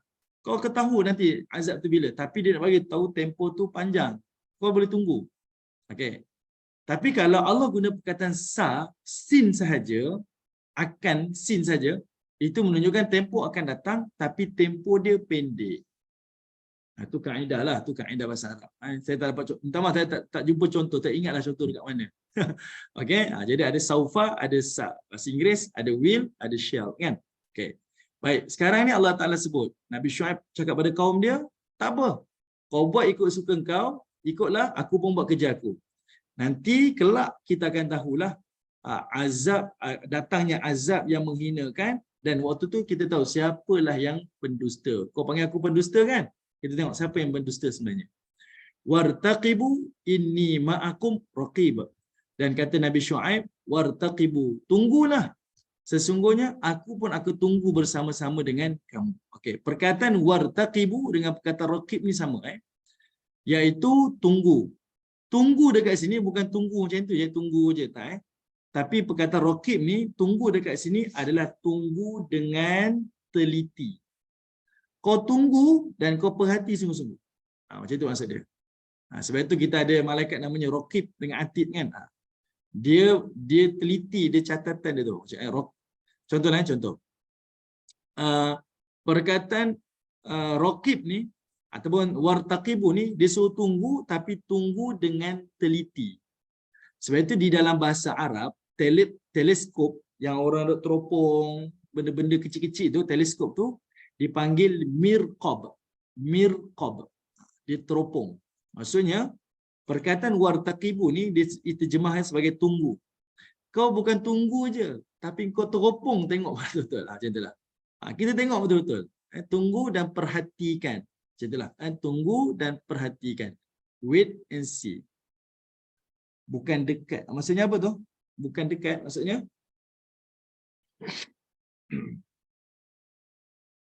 maksud bukan dekat tu apa? Bukan maksud dia asal perkataan dia macam dekat ke? Kita nampak dekat. Mirqab, raqabah, kibah ke macam tu ke? Bukan? Oh, tak. Maksudnya sebabkan kaum dia ni mendustakan Nabi Shu'aib alaihissalam. Jadi Nabi Shu'aib ni dia beri ancaman. Okay? Dok kata dia pendusta lah, pembohong lah sebagainya. Jadi dia kata tak apalah. Kau buat kerja kau, nanti sampai azab baru kau tahu siapa pendusta. Maksudnya dia nak bagi tahu, aku bukan pendusta. Lepas tu baru kita tahu siapa yang pendusta. Dan sekarang ni kau tunggulah azab tu. Kau tunggulah azab tu. Dan tunggu tu bukan sekadar tunggu. Kau tunggu dan perhatikan. Maksudnya kat situ nanti baru kau dapat nilai. Sebenarnya azab itu siapa yang benar dan siapa yang batil. Dia bukan isu dekat lah. Okey. Baik. Tak maksud saya perkataan yang mikrob apa? Raqab apa? Mikrob tadi tu. Macam mana? Macam mana Kak? Yang perkataan yang teleskop tu yang dalam bahasa Inggeris tu. Mirqab. Tu bukannya asal daripada perkataan raqabah yang nampak untuk nampakkan dekat tu, maksud dia konsep dia. Dah terus bahasa Arab dah pula, maaf Ustaz. Ya betul lah tu. Okey. Baik. Mirqab tu, teleskop tu nak bagi tahu alat yang untuk kita tengok dengan teliti lah, maksudnya mirqab kan. Macam-macam lah kita terjemah. Bukannya mikroskop Ustaz. Sebab kalau teleskop tengok benda yang jauh nak nampak dekat. Kalau Saya pun tak tahu lah alat je. Saya minta maaf. Okey, mungkin saya sudut alat tu saya salah terjemah. Mikroskop teleskop salah. Mungkinlah saya tak tahu yang tu. Minta maaf. Yang tu salah. Tapi mirqab tu tempat alat teropong tu. Tak tahulah teropong. Minta maaf, alat tu. Tak, mikro tu punya macam apa? Sama macam mikroskop je. Mikro dengan mikro kan. Okey. Macam sama je. Kalau teleskop tu apa? Teleskop macam tengok benda, macam tengok bintang, misalnya kena teleskop. Okey. Mikroskop Dia bukan teleskop. Bukan. Mikroskop. Mikroskop yang macam kita nak tengok bakteria tu pakai mikroskop lah. Okey. Minta maaf. Salah. Saya sebut. Salah. Okey. Aduh, nampak sangatlah tak tahu . Terima kasih semua. Terima kasih. Okey. Baik. Alright. Jadinya dia suruh tunggu dan perhatikan. Telitikanlah. Mikroskop lebih tepat. Okey, terjemahan. Okey. Baik. Kemudian ayat yang ke-94. Dia bersama lagi. Walamma jaa amruna najaina Syu'aiba. Dan Allah Ta'ala bersambung. Ini bukan dialog Nabi Syu'aib, ni Allah Ta'ala sebut. Dan walamma tak kala. Perkataan walamma ni kita selalu jumpa banyak dalam surah Yusuf. Sebab surah Hud, surah Yusuf. Allah ulang banyak. Bila Allah Ta'ala sebut perkataan lamma ni selalunya dia akan tukar babak. Satu scene ke satu scene tu bertukar. Ada cerita lain dah. Jadi perkataan lamma tu penukaran penukaran babak, scene. Bila kita jumpa ayat tu kita tahu dia cerita berbeza dah. Okey, babak yang berbeza. Jadi Allah kata walamma, dan tak kala jaa amruna, telah datang azab kami. Allah tak guna azab Allah kata perintah kami. Perkataan amruna tu adalah perintah kami. Sebab azab ni atas datang daripada perintah Allah. Okey, atas datang dengan perintah Allah. Najaina Syu'aiba, kami menyelamatkan Syu'aib. Wallazina amanu ma'ahu. Okey, minta Cik Shikin turun bawah lagi. Ayat 94. Okey. Dan kami menyelamatkan Syu'aib dan kami menyelamatkan orang-orang yang beriman bersama dengan Syu'aib. Birahmatin minna, dengan rahmah daripada kami. Dengan rahmah daripada kami, dengan belas kasih daripada kami. Wa akhadhatil ladzina zalamu sayha. Dan bagi orang-orang yang zalim, Allah gunakan perkataan zalim. Kenapa Allah kata zalim?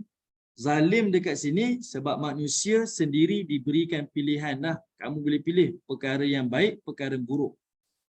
Sama ada beriman ataupun kufur, kamu milih. Jadi sebabkan kita memilih kesyirikan, maka Allah kata kamu zalim. Kenapa? Sebab kamu diberikan telinga dengan pendengaran. Kamu diberikan mata dengan penglihatan. Kamu diberikan otak dengan akal. Maksudnya nikmat panca indera komplit dah. Cuma kamu kena buat satu keputusan yang tepat. Bila kamu salah memilih keputusan, bukan sebab dia tak tahu. Dia salah memilih, dia memilih, sengaja memilih kejahatan. Sebab benda baik dengan benda buruk kita sebut pada awal tadi. Dia adalah black and white. Dia bukan grey area dah. Dia benda yang jelas. Tapi kenapa orang masih lagi tak salat? Kenapa masih lagi tak nak tutup aurat? Kenapa masih lagi tak hormati ibu apa?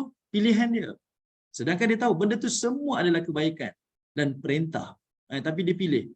Jadi Allah kata mereka orang zalim. Zalim tentang diri sendirilah. Dia zalim pada dirinya sendiri. Dia sendiri memilih untuk kebinasaan pada dirinya sendiri. Okey? Itu Allah gelar mereka itu sebagai zalim. Sebab kerana itu Allah Ta'ala datangkan as-sayhah. Ada satu suara jeritan. Sayhah ni macam satu suara pekikan. Allah gunakan sayhah. Ada tamarbutah dekat belakang tu. Perasan? Tamarbutah ni. As-sayhah. Itu artinya satu pekikan. Okay? Sayhah tu satu pekikan. Dia macam kita sebut malam Lailatul Qadar. Kita tak kata malam Lailul Qadar. Kan? Malam dalam bahasa Arab apa? Al-Lail. Kita tak kata malam Al-Lailah. Salah kan? Malam Al-Lail. Nah, kita tak kata Al-Lailah. Kita tak kata ada tamarbutah. Kita baca wal-laili idza yaghshaha. Apabila malam. Wal-laili. Lam. Kita tak kata wal-lailati. Ada tamarbutah. Tak ada Tapi bila sebut malam Al-Qadar, kita kata Lailatul Qadar. Ada tamarbutah. Kita tak kata Lailul Qadar. Ibu-ibu boleh dapat ke? Susah pula kalau tak menulis ni. Okey. Tapi boleh dapat ke? Perkataan malam, Lailatul dengan Lailun. Ada tamarbutah dengan tak ada tamarbutah. Kenapa malam Al-Qadar tu Allah letak tamarbutah? Lailatul. Tul tu ada tamarbutah. Sebab nak bagi tahu dalam tempoh setahun ada satu malam Al-Qadar, malam yang mulia. Nak tengok Lailah tu satu malam. Ta marbutah tu fungsinya memberi maksud satu malam. Jelas? Boleh Sama dengan ayat ini, sayhah artinya dia bukan pekikan demi pekikan tetapi hanya satu jeritan, satu pekikan. Fa asbahu fi diyarihim jathimin. Semuanya itu mati. Semuanya dalam keadaan mati. Dan dia bergelimpangan lah. Dia mati dan bergelimpangan. Itu yang Allah Ta'ala sebutkan. Satu jeritan yang mematikan seluruh manusia. Saya dah baca ayat tu. Okey. Dia ada satu jeritan yang mematikan seluruh manusia. Okey. Pada kaum Madian ni sebenarnya Allah datangkan 3 azab sebenarnya. Okay. Sebelum datangnya jeritan ni ada azab-azab yang lain. Siapa antara ibu-ibu yang dirahmati Allah yang boleh teka? Selain azab jeritan ni, apa azab yang telah ditimpakan kepada kaum Madian? Sebelum datangnya sayhah. Sayhah ni penutup dia, penutup azab.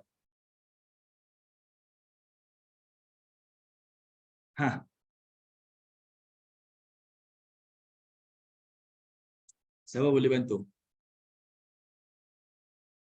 Ada? Tak ada? Okey, jawapannya yang pertama. Tengok surah Asy-Syu'ara surah 26. Tengok surah Asy-Syu'ara surah 26.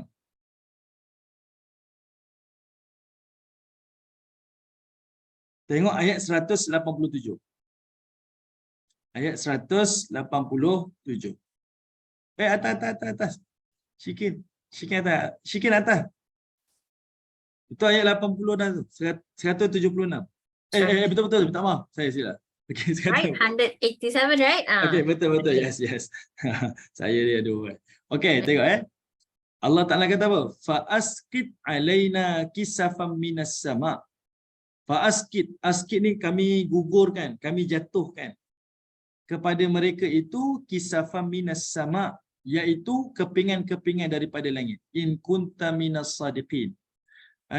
Iaitu jika engkau ni orang yang benar. Ini adalah ungkapan kaum Nabi Syuaib ni dicabar Allah Ta'ala ni, turunkanlah langit tu, satu kepingan-kepingan ni jatuh pada kami. Cuba kalau engkau ni orang yang benar. Ni satu ancaman. Kalau kita tengok dalam surah Hud tadi, seolah-olahnya mereka tadi cakap, kami tak faham lah kau cakap wahai Syuaib. Sedangkan Nabi Syuaib, mukjizat dia pempidato hebat, handal. Kita nampak macam tu je, tapi rupa-rupanya ada dialog-dialog yang lain yang lebih kurang ajar lah, iaitu dia cabar hukum Allah Ta'ala. Turunkanlah azab ni. Lalu qala rabbi, maka Syuaib pun kata, Tuhanku a'lamu bima ta'malun. Dia lebih tahu apa yang telah kamu lakukan. Turun lagi ayat dia. Ayat 189. Fakadzabuhu, maka mereka tetap mendustakannya.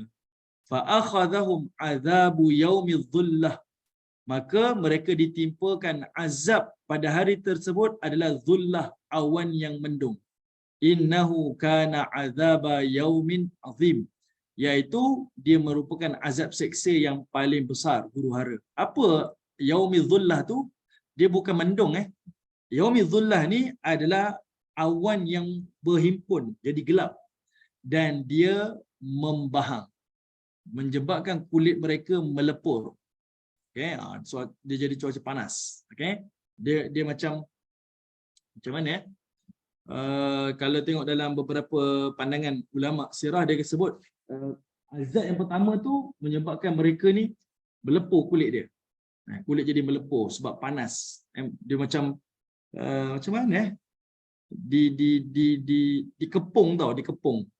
Yaumudzullah dipanggil hari yang mendung, hari yang inilah panas lah, istilahnya panas sampai kulit dia melepur-lepur ni. Ini kaum Madian. Okey, baik, ini azab pertama Allah timpakan kepada mereka. Azab yang kedua, tengok surah Al-A'raf. Surah Al-A'raf. Okey.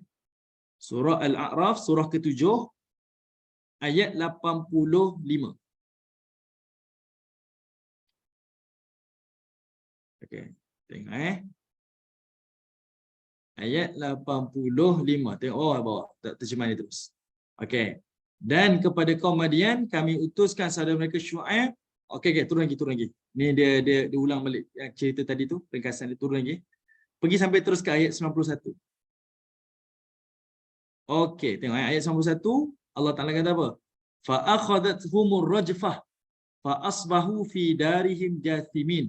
Mereka dibinasakan dengan rajfah, iaitu adanya earthquake, adanya gempa bumi. Tengok azab yang Allah timpakan kepada kaum Syuaib. Satu, dia syirik. Okey. Kedua, mereka ni sombong. Okey, selain dia ni menipu dalam jual beli ni, kita tak nafikan dia sombong.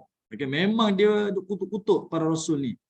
Dan yang ketiganya iaitu mereka mengutuk para rasul.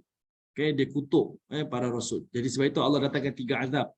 Pertama, azab yang membakar kulit mereka. Yang kedua, azab gempa.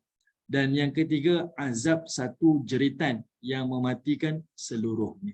3 azab serentak berlaku kepada kaum Nabi Syuaib. Maksudnya apa? Umat terdahulu datang satu azab. Banjir sekali datang. Ditelangkupkan satu kampung sekali datang. Kenapa Madian ni dia azab dia lebih berat sekali? Azab kaum Madian ni lebih berat. Azab kaum Madian ni lebih berat sebab dia telah didatangkan dengan peringatan demi peringatan. Dia dah ada contoh dah. Para rasul ni dah datang dah. Sebelum tu umat-umat terdahulu pun dah dibinasa, dah datang contoh dah. Tapi kerana kedegilan, kerana kesombongan tu, Allah Ta'ala timpakan azab yang lebih berat. 3 azab serentak berlaku kepada mereka. Okey, ini kepada kaum Madian. Okey, baik, kita tengok ayat 95, patah balik surah Hud, surah 11 ayat 95.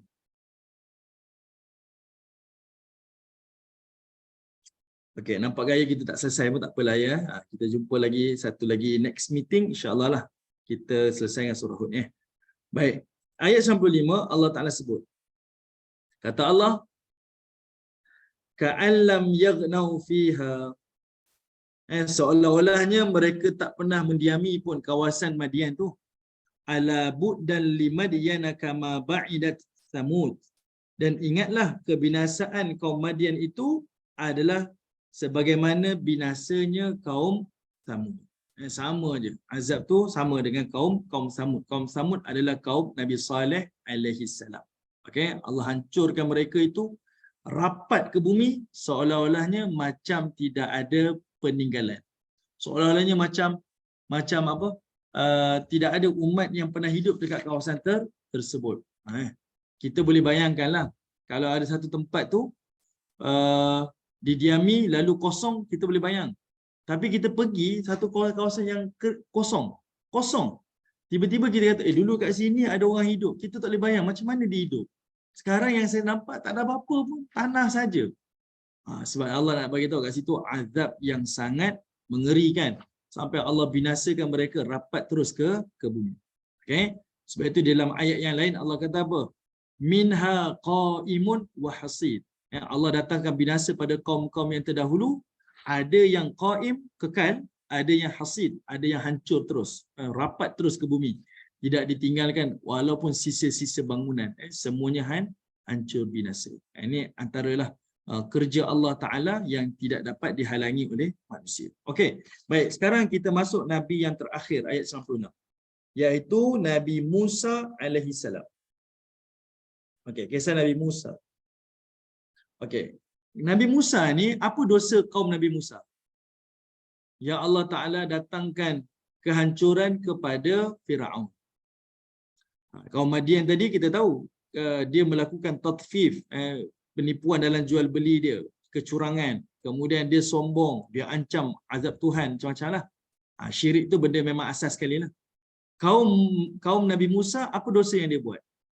Setiap para Nabi ni, umat dia mesti ada pengajaran. Kaum Nabi Musa ni, apa dosa dia buat? Ibu-ibu selalu dengar cerita Nabi Musa ni. Apa kesalahan kaum Nabi Musa? Dan kenapa kisah Nabi Musa ni banyak dalam Quran? Dia mesti reflect dengan zaman Nabi dan dia mesti reflect dengan zaman kita. Benda yang ibu-ibu boleh nampak, ketara sangat. Apa dosa Nabi Musa?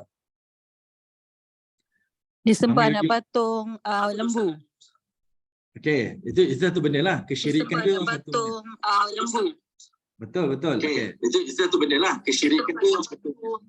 Okey. Sembah patung, kesyirikan tu satu perkara yang kita maklum lah. Itu satu perkara. Terima kasih Puan Nur Huda. Itu satu perkara. Soalan saya ni, apa dosa yang dilakukan? Dosa syirik itu satu perkara, memang kita tahu. Dia mesti ada dosa yang lain yang dia buat. Yang kaum Nabi Musa ni buat, Allah binasakan dia, tenggelamkan Firaun dengan pengikut dia. Dan dosa Musa ni, dia berulang pada zaman Nabi SAW dan dia berulang pada zaman kita. Sebab itu kisah Musa ni banyak kali diulang dalam Quran dan mestilah dia ada pengajaran kan. Dia mesti ada benda yang Allah Ta'ala nak sampaikan. Mesti sama. Pendek cerita. Nabi Musa ni engkar dan mencabar Allah Ta'ala. Ni semua umat buat ni. Dia cabar Nabi-Nabi ni, dia cabar Allah ni sama je. Okey, beza dia dengan umat yang lain yang berlaku pada Nabi Musa ni, iaitu mereka kesetiaan yang membuta tuli. Ini saya punya ayat lah. Taksub pada pemerintah secara bodoh. Saya minta maaf saya sebut. Okay? Sebab ni Allah highlight ni. Sebab bila ketua tu buat salah, tak ada seorang pun lawan. Bahkan semua angguk. Sebab apa? Mulut mereka telah disumbat dengan harta. Disumbat dengan emas. Disumbat dengan pangkat dan kuasa. Dikalung dengan kejahatan dan kuasa. Menyebabkan dia jadi bodoh untuk buat saja apa yang diperintahkan. Benda tu adalah kesalahan besar. Okey? Kita sebut sebagai taksub ataupun mengikut secara bodoh. Ini berlaku zaman Nabi. Orang Mekah tak boleh guna akal dah. Sebab apa? Ikut saja perintah Abu Jahal. Buat apa Abu Jahal suruh buat. Sedangkan mereka tahu mereka satu kabilah, keluarga yang sama, keluarga Quraisy. Nabi tak buat apa. Nabi hanya sebut la ilaha illallah, tapi ditentang. Hanya itu sahaja, tanpa datang logik ataupun datang jawapan. kenapa saya diperangi dan kenapa sahabat saya dibunuh? Tak ada satu jawapan. Nabi bukan nak jadi kudeta, bukan nak pergi jatuhkan kerajaan Abu Jahal, tak ada. Nabi tak buat. Nabi hanya dakwah saja tapi ditentang. Dan itulah yang berlaku pada zaman hari ini. Okay? Dia berlaku, dia berulang benda ni sampailah ke hari ini. Kita nampak benda tu salah. Tapi ada orang tak boleh. Sebab apa? Periuk nasi dia dekat situ. Kalau dia lawan, dia tentang, dia tahu akibat dia. Akhirnya dia berdiam. Biarkan je lah. Dan ini adalah satu kesilapan yang besar lah. Sebab itu, akhirnya kita tak buat. Sebab itu Allah Ta'ala kata apa? Umat ni akan jadi umat yang terbaik apabila dia amar ma'ruf, nahi mungkar, wa tu'minuna billah. Dia suruh orang buat baik, dia cegah kemungkaran dan dia beriman kepada Allah, dia beriman kepada Allah. Barulah dia akan jadi umat yang sebaiknya, yang akan dikeluarkan daripada umat-umat yang lain. Okey. Jadi dekat sini jangan kita terlalu taksub, okey, ataupun jangan kita setia yang membetul-betulilah. Sebab ini akan jadi kepada pengikut Firaun. Pengikut Firaun. Firaun kata apa, ikut saja walaupun dia tahu Firaun tu batil. Apa perintahnya tu adalah salah. Tapi sebab dah disokokkan dengan harta, emas, kuasa, pangkat sebagainya, akhirnya turuti saja apa yang diperintahkan. Okey? Baik, itu pengajaran secara awal lah yang kita boleh nampak pengajaran daripada kisah Musa. Baik, ayat 96 Allah Ta'ala kata apa? Walaqad arsalna Musa. Dan sesungguhnya arsalna, kami telah utuskan Musa. Walaqad arsalna Musa, kami telah mengutuskan Musa. Bi ayatina, dengan tanda-tanda kekuasaan kami. Okay, banyaklah tanda-tanda kekuasaan kami ini banyak. Okay, melalui dalil-dalil yang menunjukkan Nabi Musa itu adalah seorang rasul. Wal sultanin mubin. Allah highlight kata sultan dekat sini. Dan juga sultanin mubin. Sultan ni adalah, kalau kita terjemahkan, sultan ni artinya adalah kekuasaan lah, dan kekuasaan yang nyata. Apa kuasa Nabi Musa ni? Kuasa Nabi Musa ni artinya adalah mukjizat. Okay. Nabi Musa dijelaskan kerasulannya dengan ayat-ayat Allah melalui wahyu. Okay. Dibuktikan memang dia rasul. Yang kedua, Allah Ta'ala highlight Nabi Musa ni adalah sultani mubin. Diberikan kekuasaan. Kuasa dekat sini artinya mukjizat. Dia ada mukjizat yang nyata. Okay. Sebab apa? Sebab para nabi yang lain mukjizatnya tak jelas. Mukjizat dia macam tadi seorang pidato, mukjizat dia. Nabi SAW mukjizat dia keluar air daripada tangan. Tapi mukjizat Nabi Musa AS jelas. Dengan tongkat dia, apa lagi? Dengan sebagainya lah, macam-macam. Dia ada mukjizat yang ketara lah. Okey, baik. Kalau kita tengok dalam surah Al-Isra, Allah Ta'ala highlight Nabi Musa ni dia ada mukjizat dia. Okey, cuba tengok surah Al-Isra. Okey, tengok kita highlight satu. Surah Al-Isra, surah yang ke-17, ayat 101. Surah 17 ayat 101. Okey, Allah Ta'ala kata apa? Walaqad ataina Musa, dan kami telah menganugerahkan kepada Musa tis'a ayatim bayyinat. Ada 9 mukjizat yang paling jelas. Fas'al bani Israel idja'ahum. Maka bertanyalah wahai Muhammad kepada Bani Israel tentang itu. Faqala lahu. Maka berkatalah Fir'aun kepadanya, inni la adhunnuka ya Musa maskura. Sesungguhnya aku fikir engkau ni Musa adalah seorang yang terkena sihir. Okey. Nak cerita dekat sini, Nabi Musa ada 9 mukjizat. Siapa boleh bantu saya? Apakah mukjizat Nabi Musa yang 9 tu? Aduh, soalan tak habis-habis ya. Apa mukjizat Nabi Musa yang 9 tu? Siapa first time tahu mukjizat Nabi Musa ni ada 9? Saya tahu satu, Ustaz, bercakap dengan Allah. Bercakap dengan Allah. Okey, satu. Kita kira satu. Okey. Okey, pertama cakap dengan Allah, satu. Lagi? Kedua. Tongkatnya boleh tukar kepada ular. Okey, 2. Betul. Okey, tukar jadi ular. 2 lagi. Tangan memancarkan cahaya Ustaz. 3. Tangan jadi cahaya. Lagi. Keluar daripada pukulan tongkat tu belah laut. Okey, 4. Tongkat ketuk laut terbelah. 4. Lagi.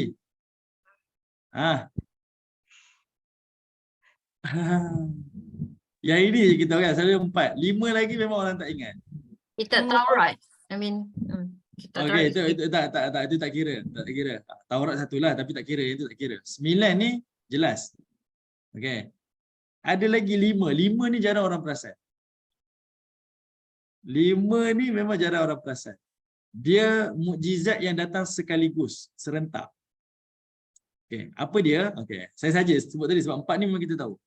5 lagi ni iaitu Allah datangkan banjir besar, Allah datangkan belalang, Allah datangkan kutu, Allah datangkan katak dan Allah datangkan darah. Ini 5 benda yang didatangkan secara serentak. Okey, ini 9 lah mukjizat kepada Nabi Musa alaihissalam. Okey, 9 mukjizat ni Ini kena ingat. Dekat mana ayat yang cerita tentang banjir besar, belalang, kutu, katak, darah ni? Ni tuan-tuan boleh tengok pada surah Al-A'raf ayat 133. Okey, boleh tengoklah. Surah Al-A'raf ayat 133. Yang ni siapa nak cek lah Tak nak cek pun tak apalah, nanti boleh tengok dekat situ. Okey. Surah Al-Isra ayat 101 ni Kak Mira, ni adalah nak tunjukkan Nabi Musa ada 9 mukjizat. Ada 9. Okey. Ayat surah Al-A'raf tadi tu 133 tu Allah highlightkan 5 mukjizat Nabi Musa. Okey, 5 mukjizat. 4 mukjizat tadi tu yang ibu-ibu cakap tadi itulah. Cakap dengan Allah Taala, tongkat jadi ular, tongkat berubah boleh belah lautan. Kemudian apa lagi? Tangan bercahaya. Itu mukjizat yang lain. Tapi 5 mukjizat tu dalam surah Al-A'raf ayat 133. Okey, baik. Kita patah balik ayat yang ke-97 surah Hud. Ayat last sekali lah ni sebelum kita penutup untuk hari ni.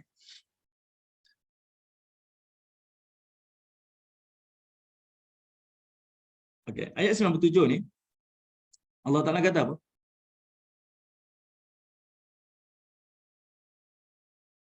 Kata Allah Taala ila fir'auna wa mala'ih. Okey. Iaitu Nabi Musa ni Allah utuskan dia jadi rasul dengan mukjizat-mukjizat dia kepada Firaun dan juga wa mala'ih, okay, dan juga kaumnya, ataupun diterjemahkan kepada pengikut-pengikutnya, pemimpin-pemimpin kaum. Kita dah bincang dah perkataan wa mala'ih ni dia datang daripada perkataan malak. Dia sama dengan kisah Nabi Nuh. Nabi Nuh ni ketua kabilah dia dipanggil malak. Malak ni dia datang daripada perkataan mal'a kan, iaitu yang dipenuhi. Malak ni atau malaih ni kita kata pemimpin-pemimpin lah, orang-orang kaya. Kenapa diterjemah macam tu? Sebab pertama Allah nak bagi tahu malak ni artinya orang yang dipenuhi, iaitu dipenuhi dengan kenikmatan dalam hidup dia. Kaya raya lah, orang yang dipenuhi dengan kenikmatan. Ataupun orang yang dipenuhi dengan kehendak-kehendak hidup dia. Semua kehendaknya dipenuhi. Maksudnya orang kaya, bangsawan dan sebagainya. Jadi dekat sini kita nampak satu perbandingan. Nabi Musa adalah datang daripada sebuah keluarga yang kecil. Kan, ibu dia duduk dekat satu tempat kecil. Dan dia berhadapan dengan pemerintah yang besar, iaitu Firaun dan pembesar-pembesar dia. Fattaba'u amra Firaun. Apa salah mereka tu? Iaitu salahnya mereka fattaba'u. Dia ikut amra Firaun. Dia ikut perintah Firaun. Itu kesalahan yang Allah highlightkan. Benda pertama Allah sebut tentang salahnya kaum Nabi Musa ni, dia ikut perintah Firaun. Amra dekat sini, perkataan fattaba'u amra Firaun. Perintah Firaun ni apa? Iaitu kalau kata Ibnu Katsir, dia ikut sistem, dia ikut cara dan diikut jalan kesesatan Firaun. Taksub membuta tuli dah ni. Apa Firaun cakap, ikut saja. Okey, ini saya rasa saya tak perlu explain lah, tapi ibu boleh nampak. Kadang-kadang saya ni tengok ada orang bagi satu ucapan, contohlah masyarakat kita lah, masyarakat kita. Ucapan dia membodohkan orang kan. Contoh ucapan dia bodohkan.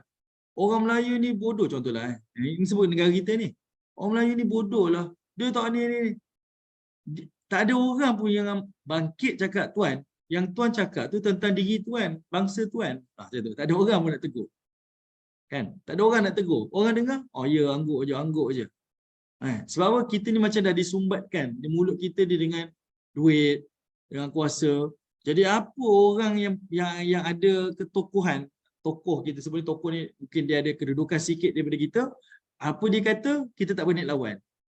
Kenapa tak berani lawan? Sebab kita tahu dia akan memberi kesan pada rezeki kita, periuk nasi kita dan sebagainya. Akhirnya kita ikut je lah, tak berani nak lawan, tak berani nak lawan. Dan ini berlaku pada kaum Nabi Musa. Okey. Firaun tu kaya raya, besar dia, kedudukan dia, jawatan dia. Jadi apa dia suruh, ngikut saja. Tak ada orang yang nak lawan. Tidak ada orang yang nak bercanggah dengan Firaun. Wa ma amru Firaun birrasyid, dan kata Allah Subhanahu wa taala, padahal tidaklah amru, ma itu ma anafi, dan padahal tidaklah amru Firaun, perintah Firaun itu ataupun arahan Firaun itu birrasyid, adalah petunjuk. Dekat sini perkataan rasyid ni Allah sahaja sebut sebab nak bagi tahu Firaun tu sebaliknya. Pengikut dia nampak Firaun tu macam rasyid. Rasyid ni macam petunjuk lah. Perintah dia, ucapan dia macam petunjuk. Tapi sebenarnya adalah sebaliknya. Apa sebalik pada petunjuk? Pertama adalah kesesatan. Nampak macam petunjuk tapi sesat. Kedua, nampak macam pandai tapi jahil, kejahilan.